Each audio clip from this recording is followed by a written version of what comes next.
The Grand Conclave of Interstellar Nations hung in perfect orbit around Elysia Prime, its gleaming alabaster rings spinning in perpetual balance. From a distance, it resembled a magnificent flower blooming in the void, petals of white durasteel unfurled against the backdrop of the iridescent neutral world below. Inside those rings, representatives of over 200 sentient species debated, negotiated, and maintained the delicate equilibrium of galactic peace. Admiral Celine Armitage stood at the panoramic viewport of the human delegation's quarters, watching the massive transport vessels arrive for the emergency session. Her reflection stared back at her, silver-streaked black hair pulled into a tight bun, the crisp lines of her midnight blue diplomatic uniform adorned with the modest insignia of Earth's interstellar service. At 53 standard years, her face carried the quiet authority that came from decades commanding starships before her appointment as chief human envoy. "They're still arriving," she murmured, more to herself than to her aide.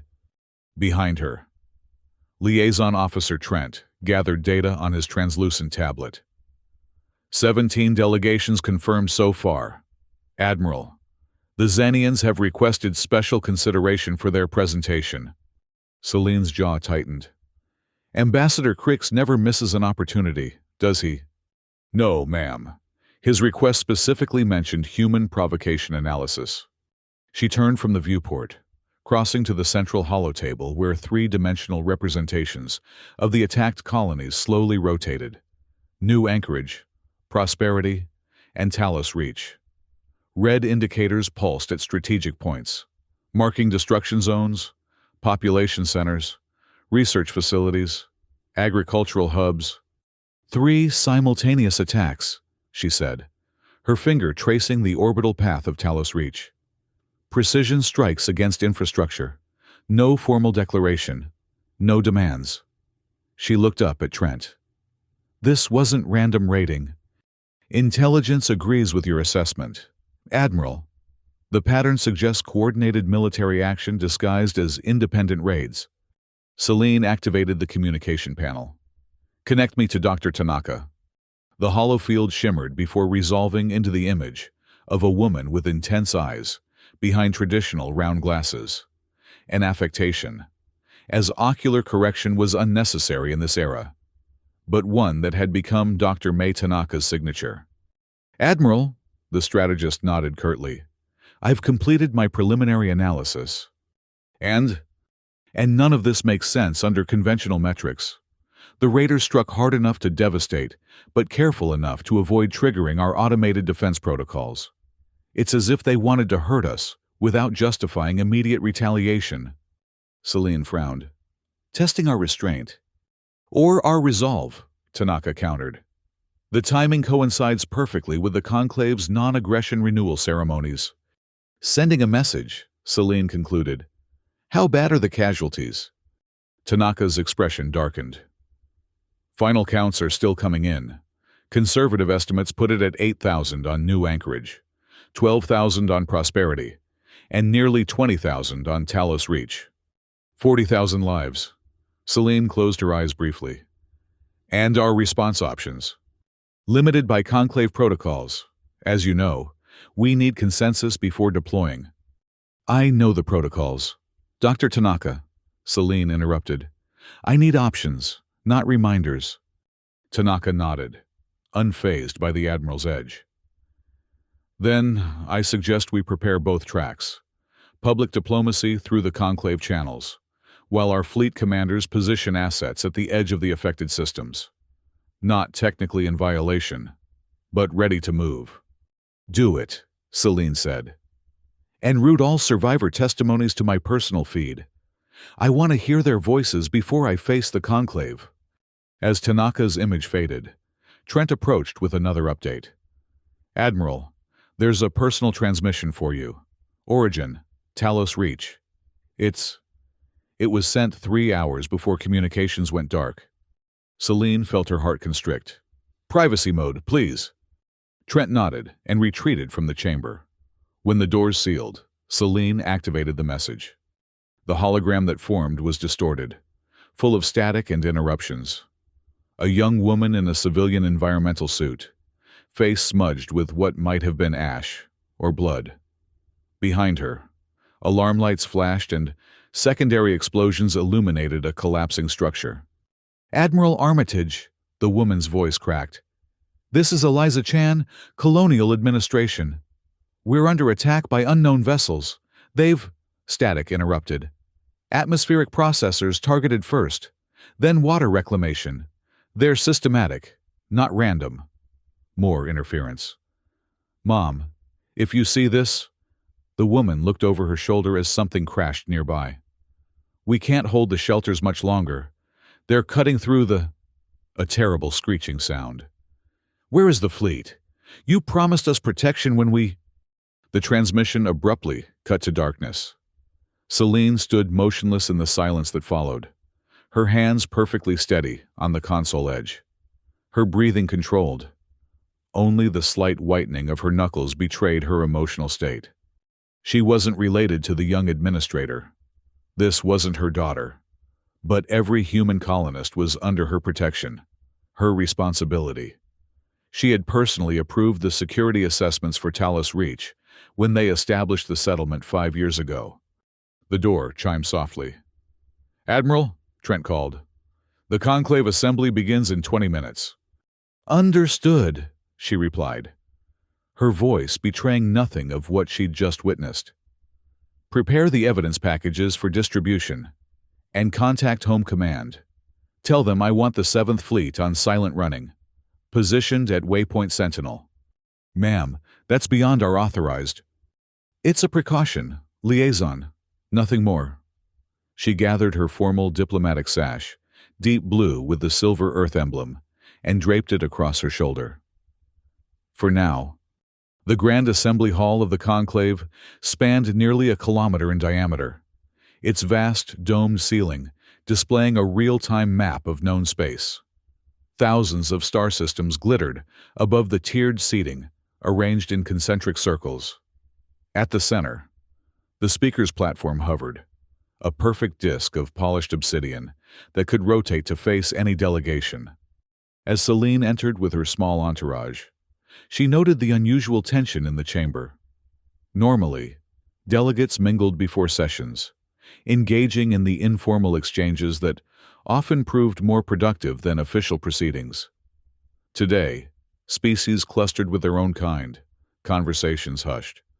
The Aldebarani delegation, 12-foot-tall avians with iridescent plumage, nodded respectfully as she passed. The Triskelion representatives, with their 3-sided symmetry and mathematical precision, recalibrated their positioning devices to acknowledge her presence. But the Xenians, positioned directly across from Earth's section, made no such courtesies. Ambassador Creeks, his elongated cranium adorned with the platinum bands of a senior diplomat, merely watched her through multifaceted eyes. The thin membrane of his breathing apparatus pulsed rhythmically against his neck ridges. "Admiral Armitage," a gravelly voice called from behind her. "A moment, if you please." She turned to find Captain Rallo approaching, a burly, scarred figure who represented neither government nor species, but the unaligned mercantile guilds. His reputation as a neutral party who witnessed both sides of any conflict made him a valuable, if unpredictable, ally. "Captain," she acknowledged, "I didn't expect to see you at a formal conclave." Rallo's laugh rumbled from deep in his barrel chest. "Guild interests are everywhere, Admiral, particularly when settlements burn and trade routes become hazardous." He moved closer, lowering his voice. "My ships were in the Talos sector when it happened. We picked up survivors." Celine's professional mask slipped for an instant. "How many?" 263. Mostly those who were off-planet when the attacks began. Mining crews. Mostly. He studied her reaction. "They're aboard my vessel in the neutral dock. I can arrange access, if you wish to speak with them." "Thank you," she said quietly. "I would—" The thunderous sound of the convocation gong reverberated through the chamber, signaling the beginning of the session. The speaker's platform rotated slowly as the conclave elder, a Medusan of indeterminate age, whose translucent body housed swirling colors that shifted with their moods, rose to address the assembly. Representatives of the interstellar conclave. The elder's voice was projected and translated simultaneously across the chamber. We convene this emergency session to address the attacks on human colonies in the Outer Rim territories. These actions represent a grave breach of our shared non-aggression principles. The evidence will be presented, and all voices shall be heard. The platform rotated toward the human delegation. Admiral Armitage, as representative of Earth and her colonies, you may begin. Celine stepped onto the transport pad that would carry her to the central platform. As she ascended, she squared her shoulders and steadied her breath. For 40,000 dead, she would maintain perfect composure.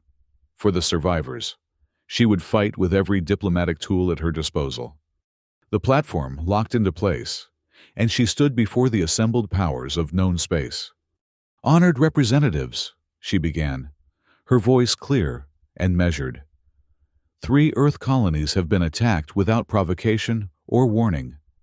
I present the evidence of these atrocities, not to inflame, but to inform. With a gesture, she activated the holographic display. Above the platform, 3-dimensional images appeared, orbital footage of the attacks, ground-level recordings from security systems, distress calls from civilians. She had carefully selected material that conveyed the horror without exploiting the victim's suffering. These were not random acts of piracy, she continued. The attack patterns indicate coordinated military action disguised as independent raiding. The targets were specifically chosen to maximize civilian casualties while disabling planetary infrastructure.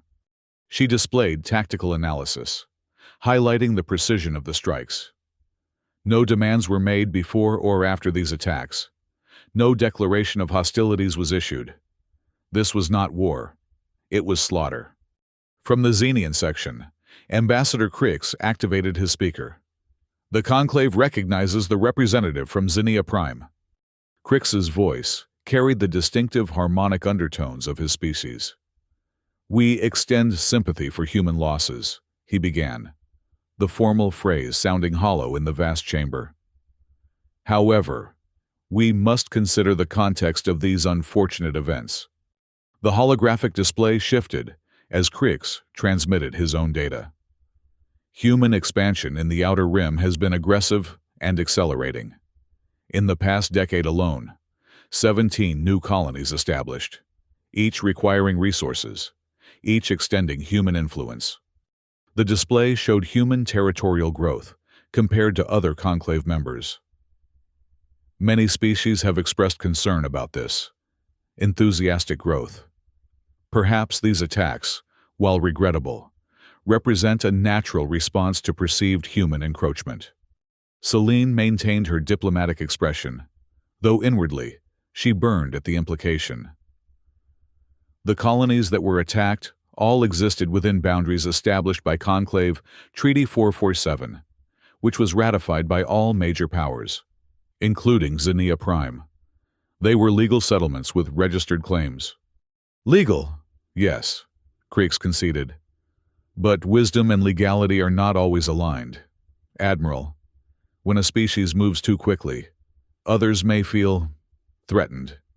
Before Celine could respond, the Aldebarani representative activated her speaker. The attacks violated 17 separate non-aggression clauses. The avian diplomat's translated voice rang out. Whatever one's view on human expansion, violence against civilian targets cannot be justified or excused. Murmurs of agreement rippled through several delegations. Celine nodded gratefully to the Aldebarani representative. The evidence clearly indicates a coordinated military operation, she continued.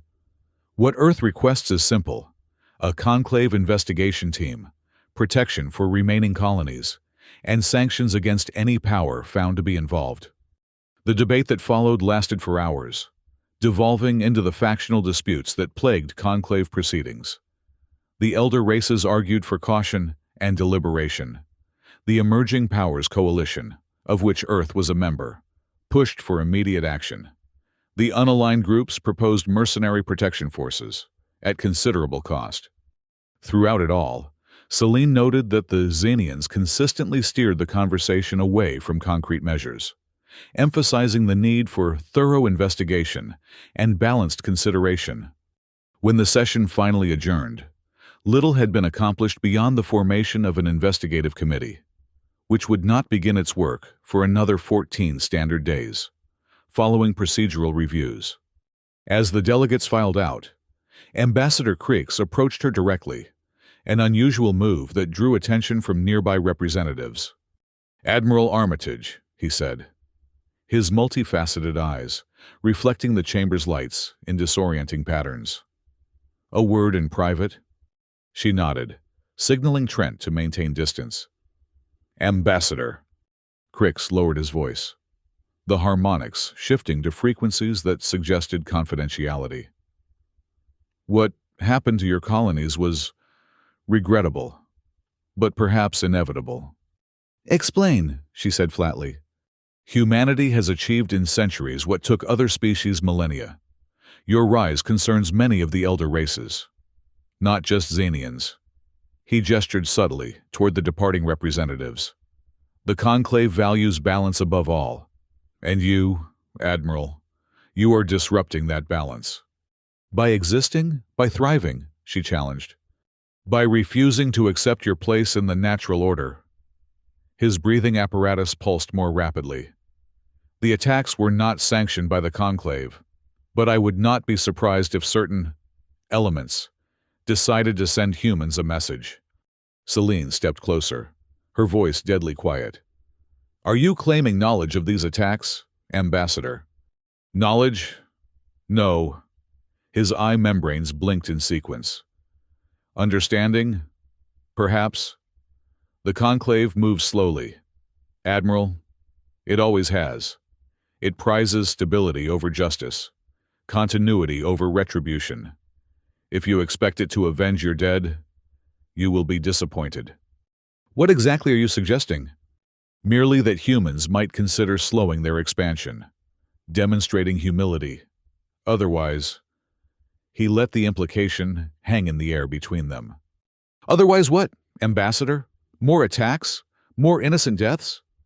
Crix made a gesture that translated roughly as regretful dismissal. "The cosmos is dangerous, Admiral. Not every species survives its early integration period." He turned to leave, but Celine's next words stopped him. "Ambassador Creeks, you have known humans for less than 200 years.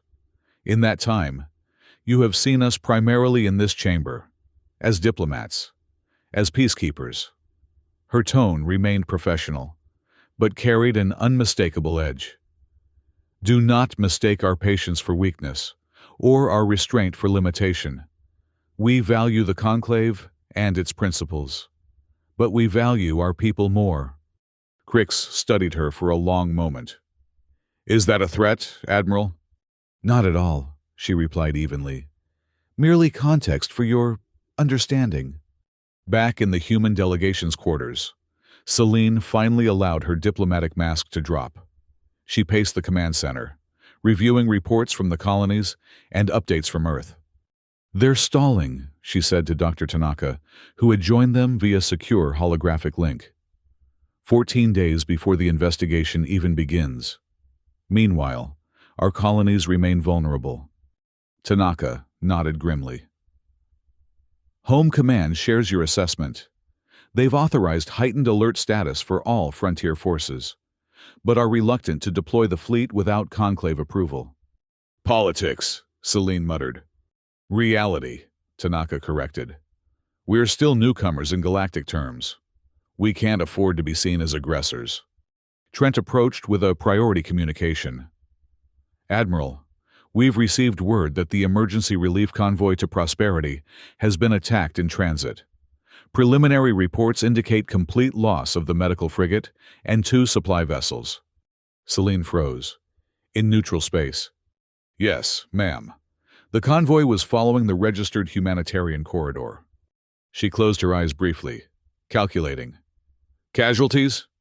Over 300 medical personnel and crew. The escort vessels managed to recover some escape pods. But enough. She opened her eyes. Decision made. Dr. Tanaka, initiate protocol safeguard. Authorization Armitage, 7 Delta 9. Tanaka's expression registered shock. Admiral, that protocol is only for... I know exactly what it's for, Celine interrupted. Execute the order. Trent, prepare a statement for Earth's government. Inform them that I have authorized defensive measures under Emergency Powers Clause 12. Admiral, Trent hesitated. That clause has never been invoked. It exists for precisely this situation. When diplomacy fails and immediate action is required to prevent further loss of life. She straightened her uniform. I'll take full responsibility. The Conclave will see this as circumvention of their authority, Tanaka warned. The Conclave has had its chance, Celine replied. Now they'll see what happens when humans are pushed beyond endurance. She turned to the star chart, focusing on a seemingly empty sector beyond the attacked colonies. Activate the Syracuse Initiative. In the hidden shipyards, orbiting an unnamed moon deep in human territory. Alarm klaxons sounded throughout the massive construction facilities. Engineers and technicians raced to their stations as sealed bay doors slowly retracted, revealing what lay within. The Syracuse fleet, humanity's secret contingency, developed over decades and hidden from conclave observers. Not the conventional warships that patrolled known space, but something altogether different, sleeker, darker, built with technologies that pushed the boundaries of physics and conclave regulations. Captain Wei Lin stood on the command deck of the flagship Nemesis, watching as the final system checks completed across his display. 20 years of his career had been dedicated to this project, a fleet that they hoped would never be needed. All vessels report ready status, Captain, his executive officer announced. Acknowledged, Wei replied. Commence synchronization with tactical network. Prepare for immediate deployment. Across the shipyard, 12 identical vessels powered up their experimental drive systems. They weren't the largest ships humanity had built, each roughly the size of a standard cruiser, but their capabilities had been classified at the highest levels. Sir, the communications officer called out.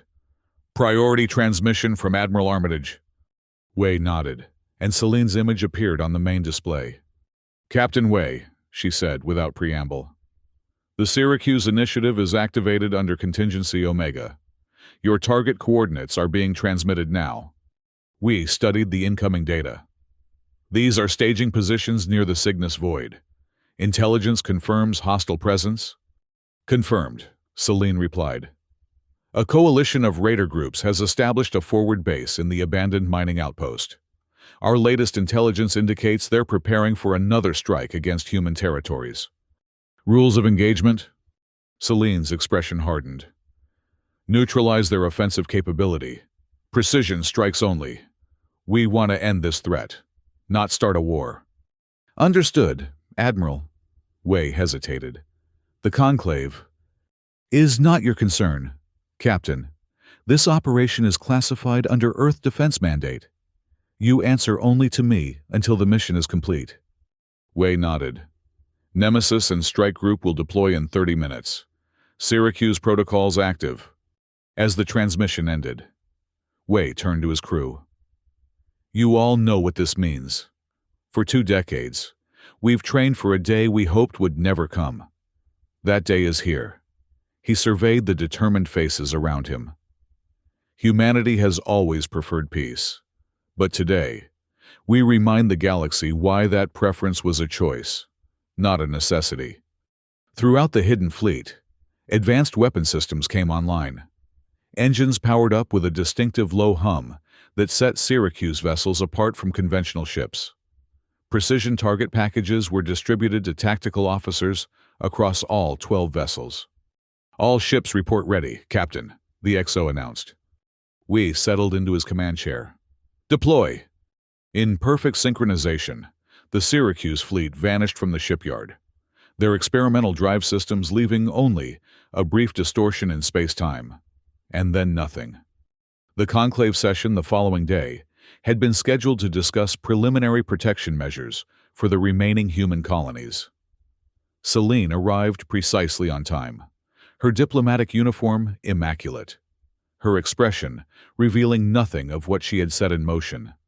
Ambassador Crix approached as delegates gathered. "Admiral Armitage, I trust you've considered our conversation." "I have indeed, Ambassador," she replied evenly. "In fact, I've given it a great deal of thought." Something in her tone caused him to study her more carefully. "And your conclusion?" "That understanding goes both ways, Ambassador. Some lessons must be experienced rather than explained." Before he could respond, the session was called to order. The Medusan elder began with the formal recognition of delegations, but had barely started when an aide rushed to the platform, clearly agitated. The elder paused, consulting with the aide, then looked up with swirling colors that indicated alarm. "We have received an emergency transmission from the Cygnus Void region. It will be displayed immediately." The holographic system activated, showing grainy footage from what appeared to be a distress beacon. The image stabilized to reveal a scene of devastation, the remains of what had once been a significant space installation, now reduced to floating debris and disabled vessels. A ragged voice accompanied the footage. "This is Captain Drask of the Void Consortium. We are under attack by unknown forces. They appeared without warning, some kind of new drive technology. Our defenses are useless against their targeting systems. They're cutting through everything." The transmission dissolved into static before returning. "Dozens of ships lost already. They're methodical, targeting weapon systems and engines. This isn't random. They know exactly where to strike. If anyone receives this, we need immediate." The transmission cut off abruptly. The chamber remained silent for several seconds as the implications settled over the assembly. Ambassador Crix was the first to activate his speaker. "This is outrageous. The Void Consortium base was a legitimate commercial operation in unregulated space." Several delegates exchanged knowing glances. The Void Consortium's reputation as a front for raider groups was an open secret, though never officially acknowledged. The Elder's colors shifted to a pattern indicating concern. "Do any delegations have knowledge of this incident?" All eyes turned to the human section. Celine rose slowly, her movements deliberate as she approached the transport pad. When she reached the central platform, she surveyed the chamber with calm resolve. "Honored representatives," she began. "Approximately 6 hours ago, Earth Defense Forces conducted a precision military operation against the organization responsible for attacks on our colonies and the murder of our citizens." Gasps and murmurs spread through the chamber. The Elder's colors pulsed rapidly. "Admiral Armitage, the Conclave has not authorized any military action." "With respect, Elder," Celine replied. "Earth did not seek authorization. The facility targeted was a staging ground for the forces that massacred 40,000 civilians and attacked a humanitarian convoy in neutral space." She activated her own data feed, displaying intelligence images of raider vessels entering and exiting the Void Consortium base, along with weapon signatures matching those used in the colony attacks. "For too long, certain elements have operated with impunity, believing that Conclave procedures would shield them from consequences." Her gaze swept the chamber, lingering briefly on the Xenian delegation. Today, that calculus has changed. Ambassador Crix surged to his feet. "This is a blatant violation of Conclave protocols. Humans have no authority to conduct independent military operations of this scale." "We have every authority to defend our people," Celine countered. Article 27 of the Conclave Charter explicitly recognizes the right of member species to take necessary measures when facing imminent threat. "There was no imminent threat," Crix protested. "The investigation committee had not even begun its work." Celine's expression hardened. 3 colonies destroyed, 40,000 dead. A humanitarian convoy attacked in neutral space. Intelligence confirming preparations for additional strikes. She leaned forward slightly. How many more bodies would satisfy your definition of imminent, Ambassador? The Aldebarani representative activated her speaker. The Admiral raises a valid point. The Conclave's deliberative process, while valuable, can sometimes fail to address urgent security matters. Several delegates nodded in agreement, but others appeared disturbed by the implications of unilateral military action. The Elder's colors stabilized into a pattern, indicating formal censure. Regardless of justification, the scale and nature of this response represents a troubling development. The Conclave must consider whether such actions undermine our collective security framework. With respect, Elder, Celine replied. Earth remains committed to the Conclave and its principles. What we cannot accept is a framework that protects aggressors at the expense of victims. She paused, letting her next words land with precision. The Syracuse Initiative was deployed with specific, limited objectives. Neutralize the threat to human colonies without unnecessary casualties. Syracuse Initiative? The Triskelion representative inquired. This term does not appear in any registered Earth defense protocol. Celine nodded acknowledgement. The Syracuse Initiative is a specialized rapid response capability, developed for precisely this type of situation. Its existence was classified under Earth's sovereign defense provisions. The implications rippled through the chamber. Every species maintained certain classified capabilities, but few had demonstrated them so dramatically. Ambassador Crix's voice cut through the murmurs. The Zenian Confederation formally protests this dangerous precedent. If each species claims the right to conduct independent military operations based on their own intelligence and judgment, the entire Conclave system collapses. Perhaps, Celine conceded, the system needs reassessment. When legitimate security concerns go unaddressed, when predators operate with impunity, while the Conclave debates procedure, something is fundamentally broken. The chamber erupted into chaotic discussion, with delegations breaking protocol to confer urgently.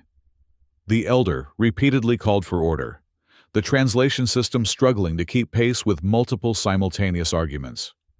Through it all, Celine stood calmly at the center, the eye of the storm she had deliberately unleashed. Captain Rallo approached the human delegation during the recess that followed. His expression was uncharacteristically somber. You've changed everything, Admiral, he said without preamble. The balance of power, the assumptions that underpinned interstellar relations, it's all in flux now. Celine accepted a data tablet from Trent, reviewing the latest updates from the Syracuse fleet. Sometimes, systems need to be disrupted before they can be improved. Captain. Perhaps, he studied her with newfound respect. The survivors I mentioned, the ones my ships rescued from Talos, they're asking to speak with you. I'll make time, she promised. They're not angry, you know, Rallo continued. About the response. If anything, they're wondering why it didn't come sooner. Celine looked up from her tablet. A fair question, one I've asked myself repeatedly since the attacks. And your answer?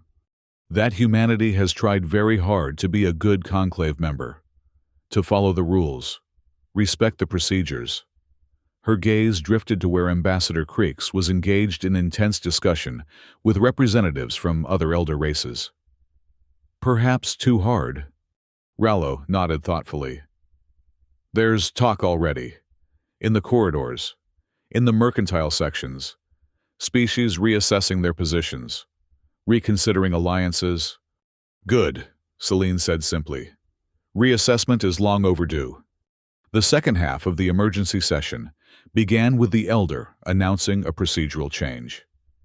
Given the extraordinary circumstances, the Conclave will now hear proposals for a comprehensive response to recent events. What followed was unlike any Conclave proceeding in recent memory. Delegations that had long remained passive suddenly presented concrete proposals.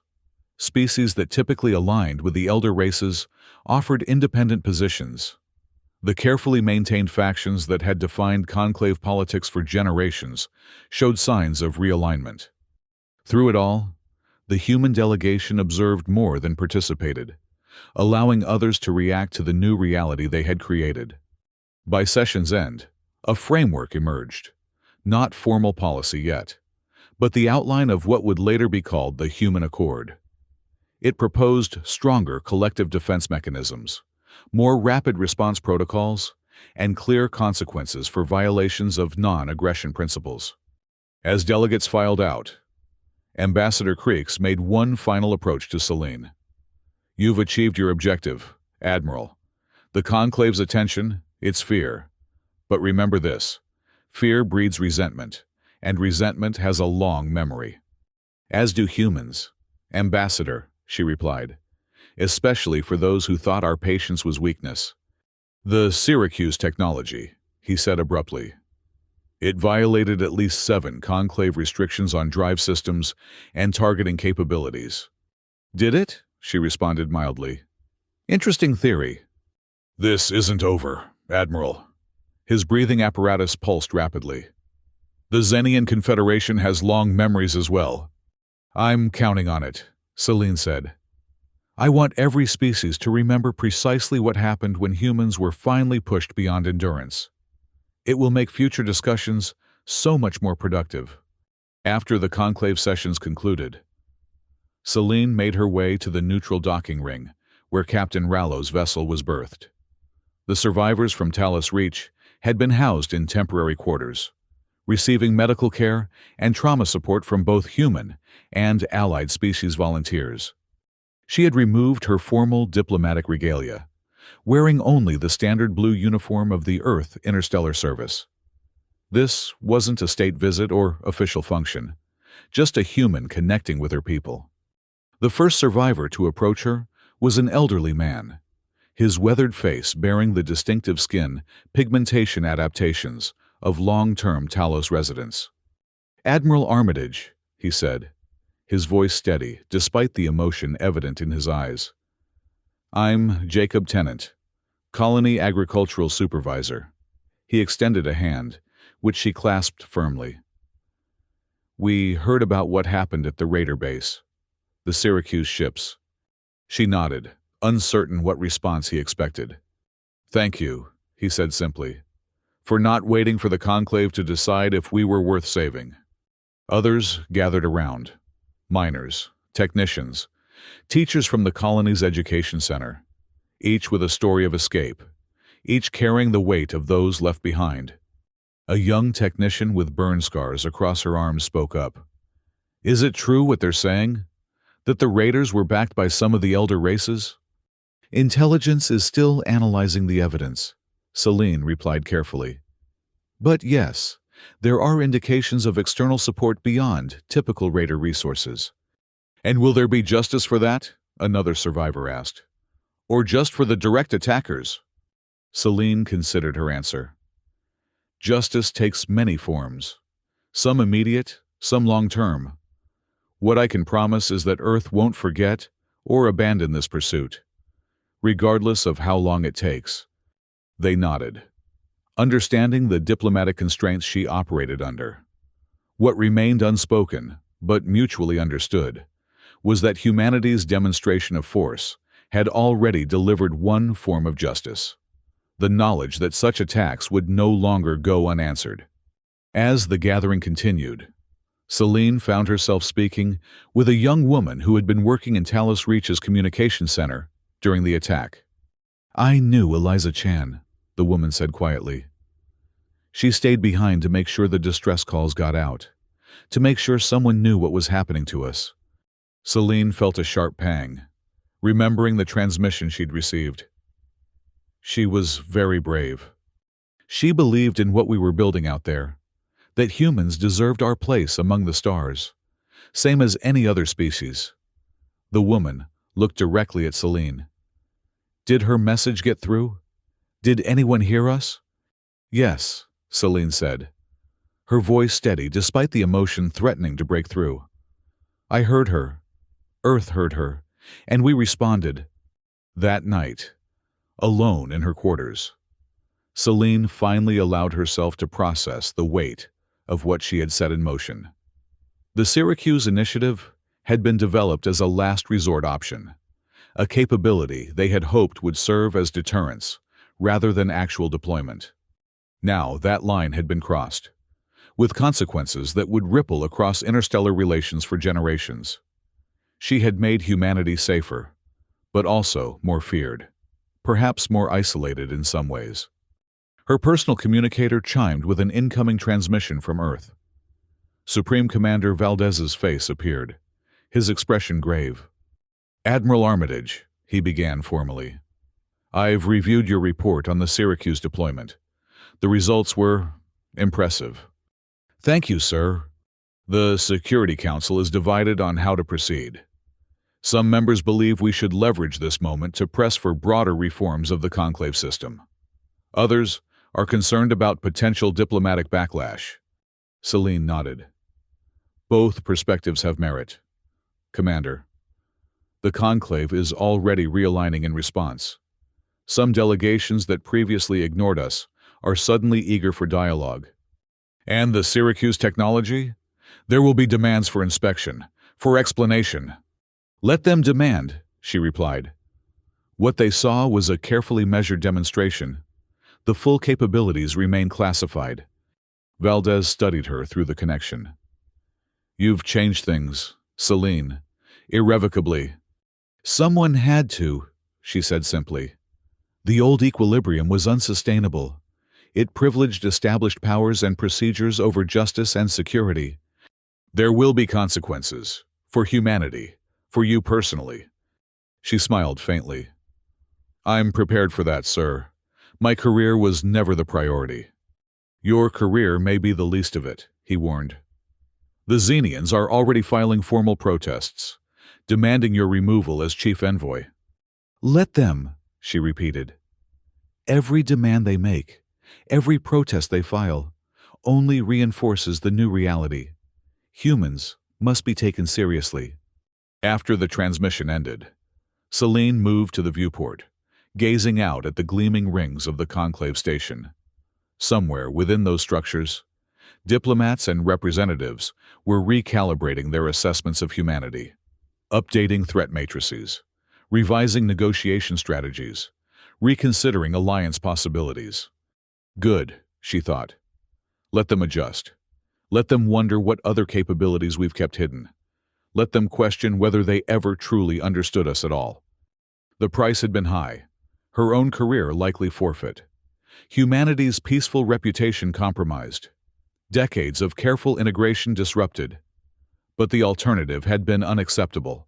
Continued vulnerability, more colonies lost, more lives sacrificed on the altar of conclave procedure. Her reflection stared back at her from the transparent surface, and she wondered if she would recognize herself when this was over.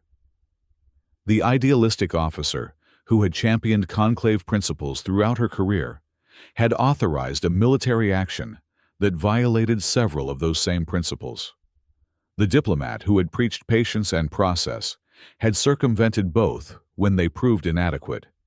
Had she betrayed her values, or finally embraced their true meaning, protected peace, or undermined it? The answers would likely take years to become clear, perhaps generations. For now, she had done what was necessary. 40,000 dead had been answered, future attacks deterred, a message sent that would resonate across known space. Humans would defend their own, with or without conclave approval. In the days that followed, the conclave underwent rapid transformation. Emergency sessions stretched into marathon negotiations as the balance of power visibly shifted. Species that had long deferred to the elder races now asserted independent positions. Smaller powers that had been relegated to observer status demanded full participation rights.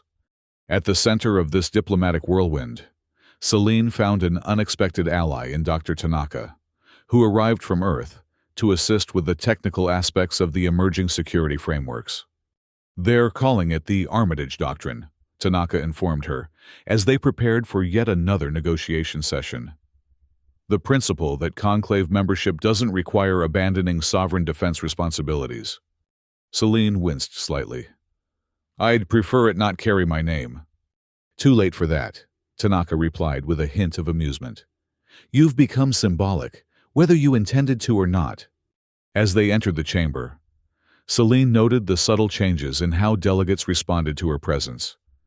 The deference had a different quality now, less ceremonial, more genuine. Fear played a part, certainly, but there was respect as well. Perhaps even a measure of gratitude from some quarters, where the conclave's institutional inertia had frustrated their own security concerns. The Aldebarani representative intercepted them before they reached the human section. Admiral Armitage, Dr. Tanaka. A moment, if you please. They followed the tall avian diplomat to a private consultation alcove.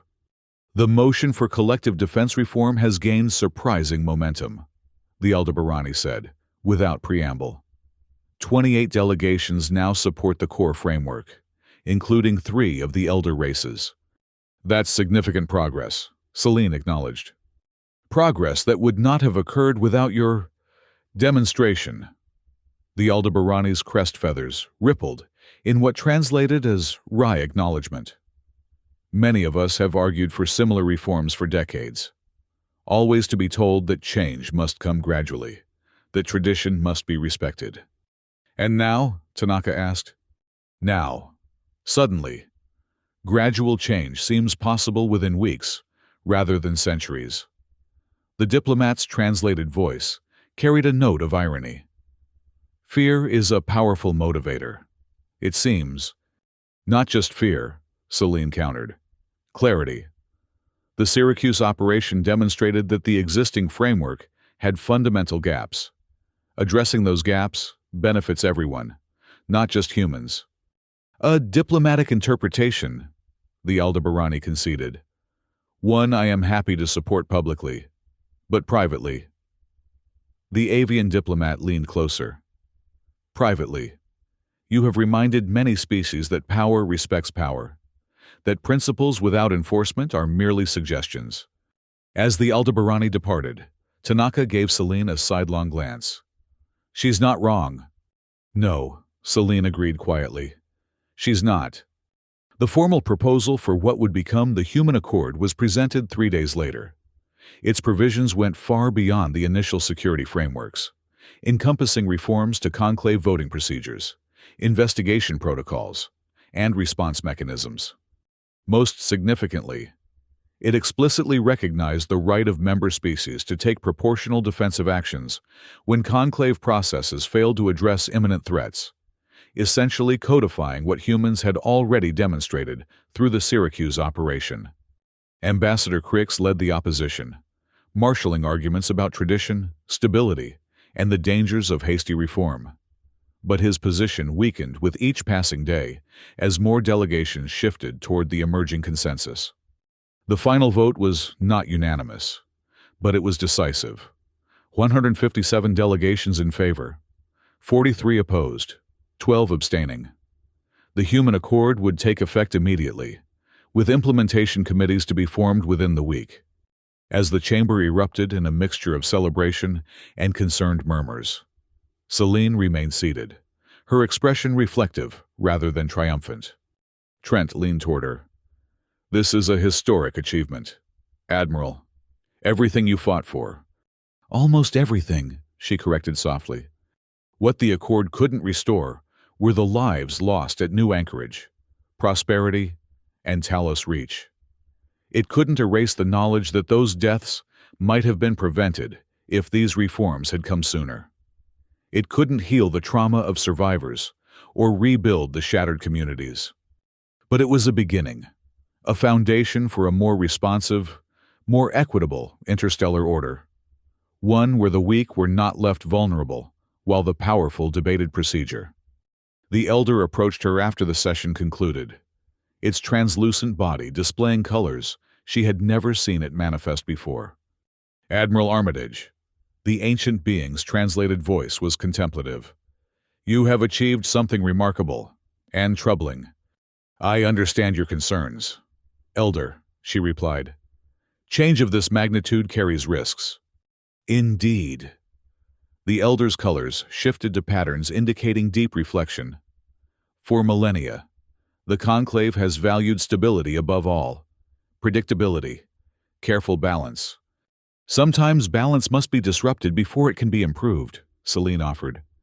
Perhaps, the elder's colors pulsed briefly. Or perhaps, we have merely exchanged one imperfect system for another. Time will tell. It paused, then added, But I will say this. You have reminded us of something many had forgotten. What's that, Elder? That peace is not merely the absence of conflict. It is a dynamic condition that requires constant attention, adjustment, and occasionally, decisive action. The elder's form seemed to brighten slightly. A painful lesson, but perhaps a necessary one. As the elder drifted away, Celine found herself wondering what the ancient being had witnessed in its long existence. How many species had risen and fallen? How many orders had been established, flourished, and eventually collapsed? From that perspective, perhaps the human accord was merely another brief chapter in an endless cosmic story. But for humanity, for the survivors of Talos Reach and the other colonies, it represented something more immediate and vital. A chance to exist in a galaxy that respected their right to security and self-determination. 2 weeks later, Celine stood on the observation deck of the Earth transport vessel that would carry her home. Her tenure as chief human envoy had concluded, not in disgrace as some had predicted, but with a formal transition to her successor, a younger diplomat who would guide humanity through the implementation of the Accord. Captain Rallo had come to bid her farewell. His gruff demeanor softened slightly for the occasion. You're leaving at the height of your influence, he noted. Most would cling to such power. Celine smiled faintly. I never sought influence, Captain. Only justice for our people. And now that you've achieved it? She turned to gaze out at the stars. Now I return to Earth.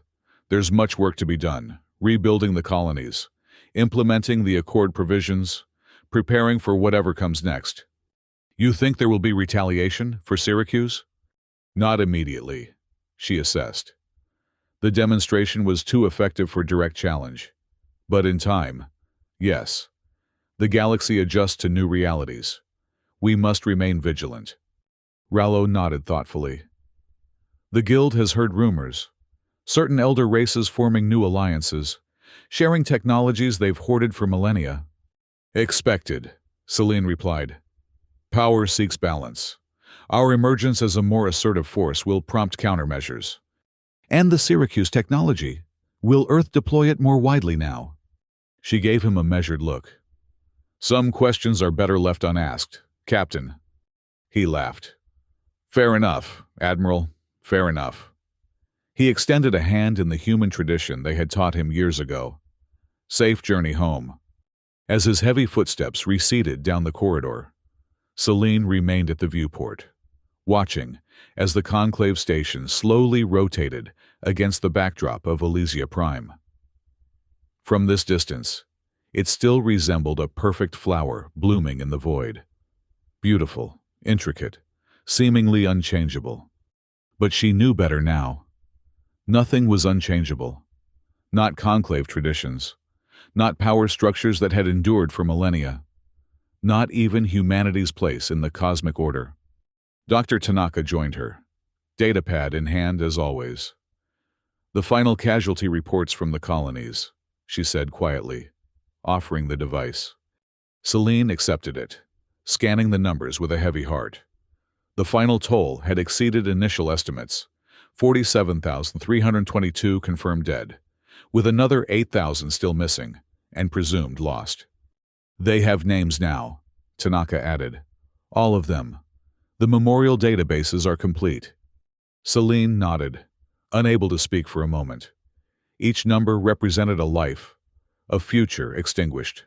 Parents, children, friends, colleagues. an incalculable loss that statistics could never adequately convey. Was it worth it? She finally asked, voicing the question that had haunted her since the Syracuse deployment. The Accord, the reforms, are they worth such a price? Tanaka considered this carefully. That's not for us to decide, Admiral. We acted as we thought right with the information we had. History will make its own judgment. Cold comfort for the dead, Celine murmured. Yes, Tanaka agreed simply. But perhaps some comfort for those who might have joined them if nothing had changed. The ship's engines hummed to life, beginning the sequence that would take them back to Earth. Celine felt the subtle vibration through the deck plates, a familiar sensation from her years commanding vessels before her diplomatic appointment. What will you do now? Tanaka asked. After the debriefings and ceremonies? Celine hadn't decided yet. Perhaps return to Space Command. Perhaps accept one of the advisory positions she'd been quietly offered. Or perhaps something entirely different. A life away from the corridors of power, where decisions affecting millions were made daily. I don't know, she admitted. For now, it's enough to go home. As the transport vessel broke orbit and set course for Earth, news of its departure spread throughout the station and beyond. In council chambers and merchant halls, in diplomatic enclaves and military headquarters across 100 worlds. The date was noted and remembered. No species would forget the day humans finally broke. Not with the conclave's procedures, not with the careful balance of power that had defined interstellar relations for generations, but with something more fundamental. The understanding that peace required more than patience. It required resolve, and occasionally, the courage to act when others would not. In time, historians would debate whether the human accord represented humanity's greatest diplomatic achievement or its most dangerous assertion of power. Philosophers would question the ethics of unilateral action in a community of species. Military strategists would analyze the Syracuse operation as a case study in decisive force application. But for Celine Armitage, returning to the world she had sworn to protect, the calculus was simpler. Her people were safer today than they had been before. Future colonies would develop under stronger protections.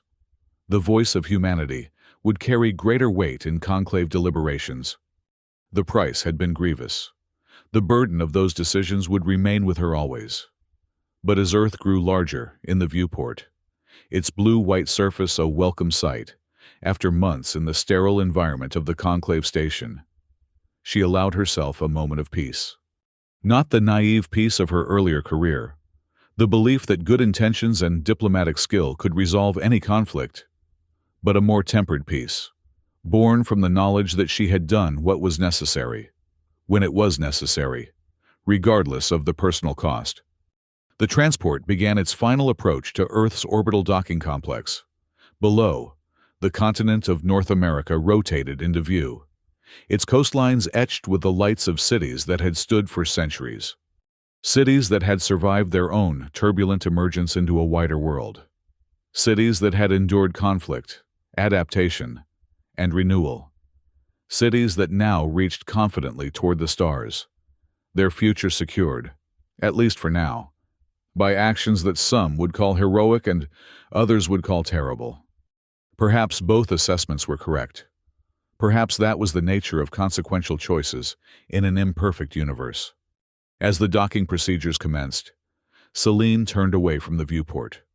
Whatever judgment history rendered on her actions, she had done what she believed right, for humanity, for the 47,000 who would never return, for the countless others who might now live because the galaxy understood, finally and completely, that humans would defend their own. No species would forget.